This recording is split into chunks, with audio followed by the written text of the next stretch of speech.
Hello, everybody. It's been a while since I put a video out. I went on a vacation and got beat up trying to learn how to snowboard, which if you subscribe to my newsletter, you saw the gif of me falling down, and that's a pretty common thing, turns out, when you're snowboarding. But I wanted to hop on here and give you a little bit of a channel update, and I want to do this as my first soft talk video. So if you're unfamiliar with the idea of like a soft talk, it's that most of the things I do are tutorials. So they're what you would call I guess they're not called hard talks, but they're nothing but technical details, right? They're just going technical step by step until you figure something out. But a soft talk is talking about something, it's kind of like it's an emotional sort of thing, or it's a mental thing, or it's just thought process kind of thing, or ways to go about looking at things. So I want to give one of those as something to just think about a little bit. These sort of videos are actually kind of easy to make because I just have to sit in front of a camera. I don't have to go and prep all the work. So while we're in between series right now, this seemed like a good thing to do. So today I want to talk about persistence as an idea and how it applies to being a developer, and why I think most developers fail, if they fail at all. I mean, I don't think most developers fail, but I do think developing is hard, and I think there's one thing that gets in people's way more than it should. And that's actually the idea of failure.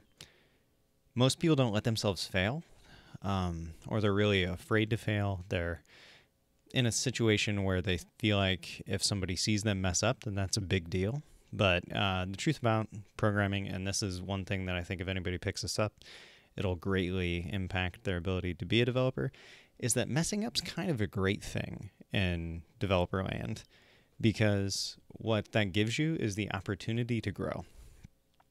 Turns out if you're good at something from the start, you don't have anywhere to go with it, and nobody starts out just being fantastic at developing. Everybody screws up.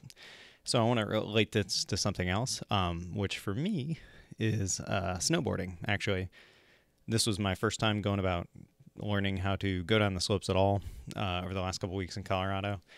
And I only spent a few days there, but it was a couple weeks ago. But when you're going through learning something that's completely new, you screw up a lot. And if you don't let yourself screw up a lot, you'll just get in your way and you'll stop. On the last day of my trip, we were going down our first run of the day, and it was me and some experienced skiers, and I was the only one who was completely new. And I fell down quite a few times on not a very hard run, for one thing, not a very long run either. So I just fell down a bunch of times on a kind of short run, and I was going to just kind of call it quits. At this point in the week, my body was pretty much mangled. Like my muscles were all very, very sore. My knees, my butt, my elbows, everything was bruised and battered. And so I was going to just call it because I didn't want to hurt myself. I didn't want to go home to a wife and be like, hey, I'm going to be in a wheelchair because I tried to snowboard too hard. But what was really the problem is that I was kind of my ego was broken, is the way I would put it, I guess. And that is that I was trying to keep up with my friends who were good at what they were doing already, while I had no idea what I was doing.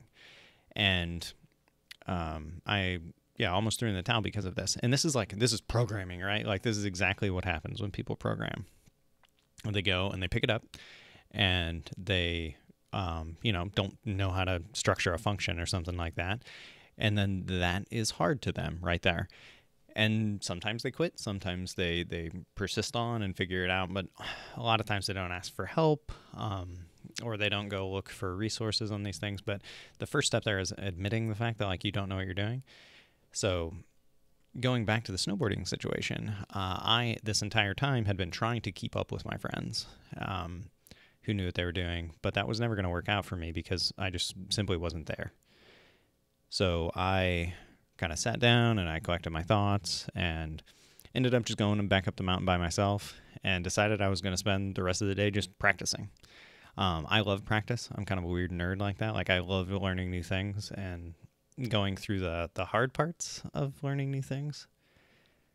So I went up to the top and I was like, okay, I can't turn very well, so we're just going to work on turns. I'm just going to go back and forth down the mountain until I can figure out turning. Fell a bunch more times, but I fell very strategically, so I didn't hurt myself as bad. Wasn't trying to go fast and none of that. And by the end of the day, I knew what I was doing. I had learned how to turn properly on my snowboard, and I could go down complete runs by myself without falling down and without hurting myself. So All it took was admitting that I didn't know what I was doing and being okay with the fact that I was going to fall, but I was going to do it in such a way that it was constructive. So that's my big pointer for programming, and that is, don't hide the fact that you don't know something. Another common way we talk about this in developer land is the idea of imposter syndrome, and that is that you're working around other developers and you think that they're going to find out that you don't know what you're doing. So turns out nobody knows what they're doing. Everybody is kind of like failing through this. And actually, oddly enough, sometimes the most confident people are the ones who have no idea what they're doing at all and like really don't know what they're doing. And then some of the least confident people are the ones who like know all of the things. So keep this in mind when you're learning. Be willing to admit that you don't know what you're doing, and be willing to make mistakes. Like, trial and error is great in programming. Like, I know so many ways how not to build something nowadays that I oftentimes, just out of intuition, go about building something a proper way. And you don't get there just by, my intuition isn't established just because I built something once. It's because I tried to build something 40 times, and then I finally built it once. So keep that in mind. Like, you're almost never going to get fired because you don't know how to do something. Nobody hires you for the sake of like, you already know how to solve all of our problems. Most people will hire you as a developer because they think that you are capable of learning how to solve their problems. And honestly, you don't want to go to a place where all the problems are solved already and you're just the guy who's like fit into the spot to like do the work, because that's really boring. Being a programmer who doesn't have a problem to solve is probably that's like one of the layers of hell, I think. Last step of this is that when you do finally get it right, celebrate it. That's really important. It's good to know that you are accomplishing something, you're growing.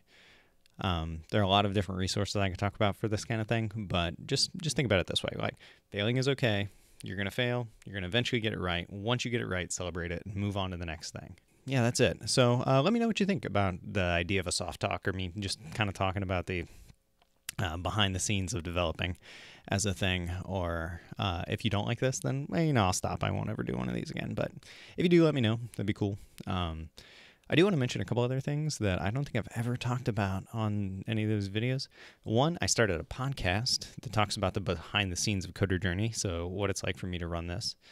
And I do that with my good friend who's running a side business also. So we just basically talk about what my experience is and what his experience is, and it's a way for us to hold each other accountable.